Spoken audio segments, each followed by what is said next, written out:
Hi students, मैं इम्तियाज़ अहमद अपने YouTube channel के ITZ इंग्लिश क्लासेस में आपका एक बार फिर स्वागत करता हूं।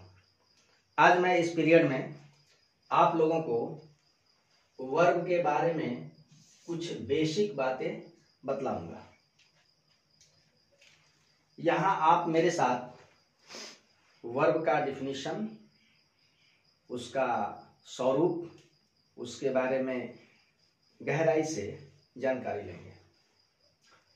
सबसे पहले हम लोग जानें कि वर्ब होता क्या है। एक्चुअल में इंसान के जिस्म के अंदर जो हरकत होती है, जो हमारा फिजिकल एक्टिविटी होता है, वही वर्ब होता है। तो जैसे मान लीजिए वर्ब को अगर डिफाइन करना हो तो हमें कहना पड़ेगा, बस 2 शब्दों से हम इसका डिफिनीशन बना लेते हैं, या फिर हम वर्ब को सामने वाले को समझाएंगे कैसे। तो हम 2 शब्द कह करके वर्ब के बारे में अच्छी तरह समझा सकते हैं कि वर्ब का मतलब फिजिकल एक्टिविटी। फिजिकल एक्टिविटी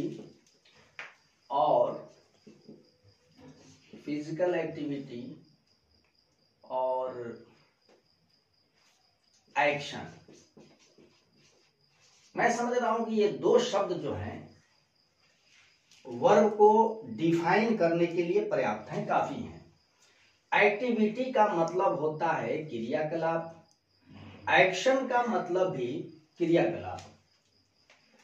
अब ऐसा शब्द जिसके अंदर एक शारीरिक एक्टिविटी हो, शारीरिक गतिविधि हो, क्रियाकलाप हो, वह आपका वर्ब होता है। मैं आपको बताऊं कि वर्ब का कोई एक इमेज तो नहीं बनेगा, लेकिन वर्ब के अंदर एक शारीरिक इमेज जरूर बनता है।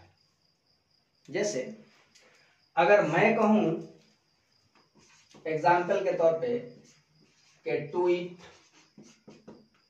ईट का मतलब खाना, तो बताइए टू ईट खाना कहने से एक शारीरिक गतिविधि का पता चला कि नहीं चला? आपके जहन में एक आभास बना होगा कि टू ईट का मतलब खाना। ठीक ऐसे ही अगर मैं कहूं कि टू प्ले, तो बताइए एक शारीरिक गतिविधि का पता चला कि नहीं चला? बिल्कुल चला। टू लाफ हंसना एक शारीरिक गतिविधि हुआ। हमारे लिप्स की एक गतिविधि, जहां हमारे दांत दिखते हैं, कुछ आवाज उत्पन्न होती है। तो इस तरह की जो हमारी शारीरिक गतिविधि है, एक्टिविटी है, उसको हम लाफ कहते हैं। तो लाफ तो इसमें कहीं दिखा नहीं आपको, लाफ तो कहीं दिखा नहीं, लेकिन एक शारीरिक एक्टिविटी का पता चलता है, इमेज बनता है उसका। इसका मतलब कि ये सब क्या है आपकी, ये सब आपकी क्रियाएं हैं, तो वर्ब है। हमने सीधे कहा कि वर्ब क्या है भाई, तो फिजिकल एक्टिविटी है, यानी कि एक ऐसा शब्द जिसके अंदर शारीरिक एक्टिविटी हो, शरीर की गतिशीलता हो, हरकत हो, वह वर्ब होता है। ठीक है, अब देख लो आप, टू ईट कहने से शारीरिक गतिविधि का पता चला, प्ले कहने से खेलने की एक गतिविधि, टू लाफ तो हंसने की एक गतिविधि। सब में तो फिजिकल एक्टिविटी है ही। तो जिसमें फिजिकल एक्टिविटी होगा, जिसमें हम अपने शरीर से कोई कार्य करेंगे, वही तो आपका वर्ब है। तो इस तरह से आपने समझा वर्ब। अब वर्ब के बारे में थोड़ी सी और आप जानकारी लीजिए। जैसे मैं एक एग्जाम्पल लेता हूं, टू ईट खाना। आप अपने दैनिक जीवन में, या हम अपने दैनिक जीवन में टू ईट का कितना प्रयोग करते हैं? कभी हम कह डालते हैं खाता हूं, कभी कहते हो खाया, कभी कहते हो खा चुका, कभी कहते हो खा रहा, कभी कहते हो खा सका, खा रहा, खाने वाला, खाना चाहिए, अनेक उसका फॉर्म बोलते हो आप, अनेक तरह से उसका यूज करते हो। तो मतलब हुआ कि अगर टू इट एक ही क्रिया रह जाए तो क्या इससे हमारा काम चलेगा? नहीं चलेगा, हमको और इसके फॉर्म की जरूरत होगी। ठीक है, तो अब फॉर्म बनाने से पहले आप समझ लो कि अंग्रेजी की जितनी सारी क्रियाएं हैं वो सब की सब 2+V1 के रूप में बनी है। जितनी सारी क्रियाएं, जैसे टू राइट तो लिखना, टू गो तो जाना, टू कम तो आना, टू सिट बैठना, इस तरह से अंग्रेजी की सारी क्रियाएं 2+V1। ये V1 क्या है भाई? तो पहली बार क्रिया को जिस फॉर्म में बनाया गया, यानी कि बेसिक फॉर्म यहाँ है, और इसके पहले प्रेपोजिशन टू आ जाता है, तो हम कहते हैं कि हमारी बेसिक क्रिया है, जो कैसे बनी है? 2+V1। 2+V1 यानी कि आप कह लीजिए कि टू ईट, खाना। अब इसको ग्रामेटिकल टर्म में हम क्या कहते हैं? फुल इंफिनिटिव कहते हैं। ये हमारा क्या है? Full infinitive. एक ऐसी भी क्रिया इसकी आती है इंफिनिटिव की, जो बिना टू का होती है, बिना, लेकिन इसके साथ में टू होता है, दिखता नहीं है, वो डिसअपियर होता है। जैसे यहाँ टू है, इट। अब इसको हम क्या कहेंगे? Bare infinitive, bare infinitive. ये हमारी फुल इंफिनिटिव, इधर वाली बेयर इंफिनिटिव। अब अभी अभी मैंने बताया कि हम लोग एक क्रिया को अनेक तरह से यूज करते हैं, तो बताइए कि खाता हूं, खा चुका, खा रहा, खाने वाला, खाना पड़ता है, खाना चाहिए, अनेक आप इसका फॉर्म बोलते हो। तो आप एक क्रिया का अनेक फॉर्म यूज करते हो, तो मतलब साबित हुआ कि इन दो ही क्रियाओं से हमारा काम चलने वाला नहीं है। तो हम इसके लिए क्या बनाते हैं? वर्ब फॉर्म बनाते हैं, वर्ब का रूप बनाते हैं। तो वर्ब का रूप बनाएंगे कैसे? ये देखो इंफिनिटिव है, ये है बेयर और ये है फुल। ये आपकी एक नॉन फाइनाइट वर्ब है। क्या है? Non finite. और नॉन फाइनाइट की क्रिया चेंजेबल नहीं होती है, ये कभी बदलती नहीं है, ये लेक्सिकल नहीं है। तो जब हमको इसे चेंजेबल बनाना होगा, बदलने लायक बनाना होगा, तो सबसे पहले हमें इसको इंफिनिटिव के सेक्शन से बाहर करना होगा। और बाहर करना हो तो बड़ी आसान है, इसका जो ये पार्टिकल टू लगा हुआ है उसको आप हटा लीजिए। जैसे ही हटाओगे बनने वाली क्रिया आपकी V1 हो जाएगी। आप कह डालिएगा इट, ये आपका V1 है। ठीक है, अब आगे इसका मैं V2 बनाता हूं। 8, 3 हो जाएगा eaten, 4 होगा eating, 5 होगा eats,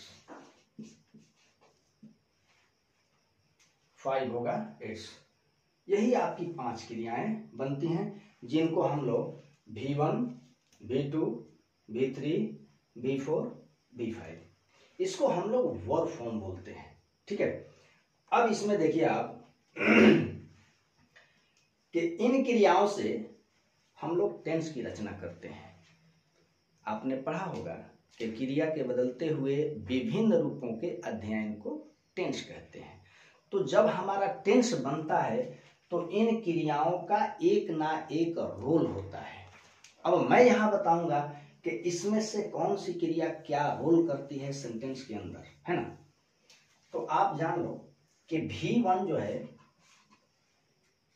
नंबर अगर देखा जाए, नंबर सिंगुलर और प्लूरल, तो V1 जितनी सारी हैं वो सब की सब प्लूरल होती हैं। ठीक है, और इधर वाली जो आपकी V5 है ये आपकी सिंगुलर होती है। Okay, V5 singular. अब इनका आप यूज देखो, कि कौन सी क्रिया क्या रोल प्ले करती है। V1 जो है ये क्या शो करेगी, हॉबी और नेचर। यानी कि आप V1 को कहीं भी सेंटेंस में कंबाइन करोगे ना तो ये और कुछ नहीं दिखाएगी, हॉबी या नेचर बताएगी मेनली तौर पे। अच्छा, V2 जो है आपकी, इसको अगर कहीं आप रखते हो तो ये जो क्रिया है इवेंट बताएगी, इवेंट, घटना, ठीक है। और V3 की जो क्रिया है ये एक्शन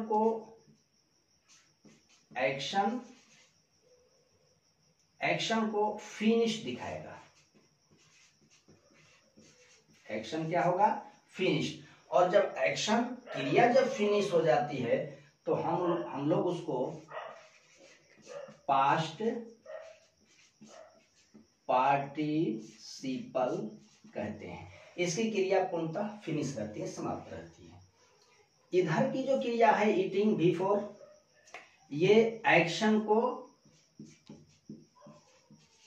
कंटिन्यू कर देती है, कंटिन्यू, यानी कि इसमें काम जारी हो जाता है। और जिसमें काम जारी हो जाता है उसको हम लोग प्रेजेंट पार्टिसिपल कहते हैं, ठीक है। और हमने बताया कि V1 और V5 दोनों का कैरेक्टर बिल्कुल सेम है। जो रोल V1 करती है वही रोल V5 करती है। फर्क क्या है कि V1 जो होती है वो प्लूरल होती है और V5 जो होती है वो सिंगुलर होती है। लेकिन V1 भी आपको हॉबी शो करेगी, है ना, नेचर दिखाएगी। ठीक उसी तरह V5 भी हॉबी या फिर नेचर शो करेगी। ये रोल होता है क्रियाओं का, ठीक है। अब हम इन क्रियाओं के रोल को ध्यान में रखते हुए एग्जाम्पल रखेंगे और ये प्रूफ करेंगे कि अगर कोई क्रिया इवेंट शो करती है तो इवेंट होता क्या है, अगर क्रिया जारी होती है तो कैसे जारी होती है। एग्जाम्पल के साथ मैं आपको अच्छी तरह से समझाऊंगा। अब मैं आपको बताऊं कि हमारा जो वर्ब फॉर्म है V1, V2, V3, V4, V5, आखिर इनका फंक्शन क्या होता है, सेंटेंस के अंदर ये किस तरह से काम करती हैं। लेकिन इसको बताने से पहले मैं आपसे गुजारिश करूंगा कि आप मेरे वीडियो को शुरू से लेकर के अंत तक देखें ताकि अंग्रेजी ग्रामर का जो बेसिक ज्ञान आपको चाहिए वो आपको मिल जाए। अगर वीडियो पसंद आए तो इस पर आप अपना कमेंट दीजिए, लाइक शेयर कीजिए, सब्सक्राइब कीजिए, बेल आइकन को दबाइए ताकि आपको फर्दर इंफॉर्मेशन मिलता रहे। आइए इन क्रियाओं के रोल को देखते हैं, कौन सी क्रिया क्या रोल प्ले करती है, ठीक है। तो मैंने बताया कि आपकी ये जो V1 है जो हॉबी और नेचर शो करती है, ठीक यही कैरेक्टर है किसका, V5 का। इसका मतलब हुआ कि ये दोनों क्रियाएं जो हैं बिल्कुल सेम है, इनमें कोई फर्क है ही नहीं। अगर कोई एक फर्क है तो बस ओनली नंबर का है। आपको पता है कि क्रिया के अंत में एस लेने से वो 5 बनता है, 5 बनता है या फिर सिंगुलर बनता है। V1 जो होती है वो प्लूरल होती है, 1 और 5 एक रोल करती हैं। एग्जाम्पल देखिए, मैं देख रहा हूं एग्जाम्पल कौन से के लिए, 1 के लिए और 5 के लिए। 1, 5 क्या करती हैं, तो हॉबी या नेचर शो करती हैं। देखो यहां हॉबी 1 के लिए, काउज गिव मिल्क, गायें दूध देती हैं। अब बताओ आपके देना क्रिया का संपादन हुआ, क्रिया का संपादन नहीं हुआ। आपने गाय का स्वभाव बताया, उसकी हॉबी बताई, उसका कैरेक्टर बताया कि गायें क्या करती हैं, दूध देती हैं, है कि नहीं। तो क्रिया बताइए हॉबी और नेचर दिखा रही कि नहीं दिखा रही है? बिल्कुल दिखा रही है। अब आप 5 लेके आओ। मैं कहूंगा द काऊ ईट्स ग्रास। गाय घास खाती है। बोलिए, गाय ने घास खाया? नहीं, खाया नहीं। इन दोनों क्रियाओं का संपादन नहीं होता है। याद रखिएगा, V1 और V5 में किसी भी क्रिया का संपादन नहीं होता है। ये वर्ब क्या करता है भाई? तो सब्जेक्ट की आदत या स्वभाव बताया है। काउज गिव मिल्क, गाय दूध देती हैं, देना उनकी फितरत है। गाय, द काउ इट्स ग्रास, गाय घास खाती है, खाना उसकी हॉबी है, उसका नेचर है। ये रोल होता है किसका? V1 का और V5 का। अब आओ V2 का रोल देखो। V2 क्या करता है भाई? तो इवेंट शो करता है। इवेंट। तो अब जब तक आप इवेंट नहीं समझो तब तक आप कैसे समझो कि भाई V2 इवेंट दिखाती है? एक्चुअल में इवेंट होता क्या है? तो इवेंट का मतलब होता है घटना, ऐसी क्रिया जो एट वंस घटित हो जाए, एक बैक हो जाए, ठीक है, या ऐसी क्रिया जिसको आप भुला दो, जिसको आप विस्मृत कर दो, जो जहन से मिट जाए, खत्म हो जाए, वह इवेंट होती है। एग्जाम्पल समझाएगा आपको। देखिए example, he died on Monday last. वह पिछले मंडे को मर गया। अब बताइए कि पिछले मंडे को वो 4 बजे शाम में मरा था, 4 PM पर, ठीक है। तो आप इस बात को कितने दिन याद रखोगे कि मरने वाला मंडे को मरा था, 4 बजे शाम में मरा था? साल, 2 साल, 4 साल, 6 साल। इसके बाद हो सकता है जहन याद रखे कि शाम में हुआ था, लेकिन 4 PM आप भूल जाओगे, मंडे भूल जाओगे। क्यों भूल गए? इसलिए भूल गए कि एक्शन जो था वो इवेंट था, और ऐसी क्रियाएं बिल्कुल एट वंस हो जाती हैं। यही है क्या? इवेंट। बताइए, इवेंट शो किया कि नहीं किया? बिल्कुल शो किया। और बताएंगे, 4 persons were injured in the accident। 4 लोग दुर्घटना में घायल हो गए। घायल होना, बताइए एट वंस हुआ कि नहीं हुआ? जो नहीं होना था हुआ। अगर ऐसा है तो फिर एक्शन क्या है भाई? तो इवेंट। इवेंट दर्शाती है कौन सी क्रिया? V2। ओके, समझ में आ रही बात? अब V3 की आप बात कीजिए। ये तो हो गया, V2 क्लियर है। अब V3 देखिए। V3 जो है ये एक्शन को फिनिश दर्शाती है, कंप्लीटेड, ठीक है। अब देखिए आप, मैंने कहा कि ही डाइड, मरना तो यहां भी हो गया है, लेकिन हमने इसको कंप्लीट फिनिश करके नहीं दिखाया है, इसीलिए तो V2 लिया है, ताकि क्रिया हमारी क्या बने? इवेंट बने। अब 3 जो है हमारी, ये क्या करती है? एक्शन इसमें फिनिश्ड होता है। एक्शन फिनिश्ड कैसे? इसके लिए कहेंगे इवेंट दर्शाना होगा तो 2 लेंगे, अगर इसको फिनिश करके दिखाना होगा तो कहना होगा कि ही हैज डाइड, वह मर चुका है। बताओ, आपका कहने का मतलब है कि मरना की जो क्रिया है वो फिनिश है, कंप्लीट है। ये एक्शन क्या है? फिनिश। तो ये रोल किसका है? तो V3 का है। यहां याद रखोगे कि ये आपका पास्ट पार्टिसिपल है, क्रिया इसकी फिनिश होती है, और ये जब भी मेन वर्ब बनती है ना, मेन वर्ब, तो अपने पहले टू हैव ले लेती है, ठीक है। अब क्यों लेती है आगे क्लास में मैं आपको बताऊंगा। अब V4 देखो आप। V4 क्या करती है भाई?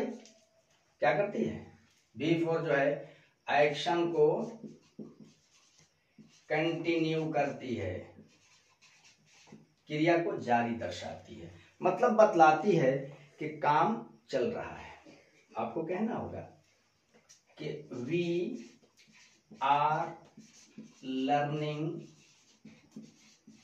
इंग्लिश, हम लोग अंग्रेजी सीख रहे हैं। बताइए सीखने की क्रिया कंटिन्यू है कि नहीं है, क्रिया प्रगति पर चल रही है कि नहीं चल रही है, बिल्कुल चल रही है। ये किरदार किसका है, तो V4 का है। और जान लो कि V4 जब कहीं भी मेन वर्ब बनेगी, यानी कि इसका प्लेसमेंट अगर मेन वर्ब के रूप में होगा तो ये अपने पहले टू लेती है, लेकिन बाकी जगहों पर अगर V4 आ जाती है तो ये तो वहां टू भी नहीं लेती है। ऐसा ही कुछ होता है V3 में, ठीक है। याद रखोगे कि V3 किसका सपोर्ट लेती है, तो टू हैव का। कब लेती है, जब इसका प्रयोग आप यहां कीजिए। अगर V4 यहां आएगी यहां पर तो अपने लिए टू भी लेगी, ठीक है। V3 आएगी यहां पे तो टू हैव लेगी, लेकिन अगर V3 और V4 का प्रयोग आप यहां करो, वहां करो, यहां करो, है ना, यानी कि सब्जेक्ट की जगह ऑब्जेक्ट या कॉम्प्लीमेंट के रूप में करोगे तो फिर ये ना V4 जो है टू बी का सपोर्ट नहीं लेगी और V3 ना टू हैव का सपोर्ट लेगी, ठीक है। इस तरह आपकी क्रियाओं का किरदार होता है। फिर मिलता हूं मैं अगले क्लास में सेंटेंस के अंतिम एलिमेंट कॉम्प्लीमेंट के बारे में बात करने के लिए। Okay, bye.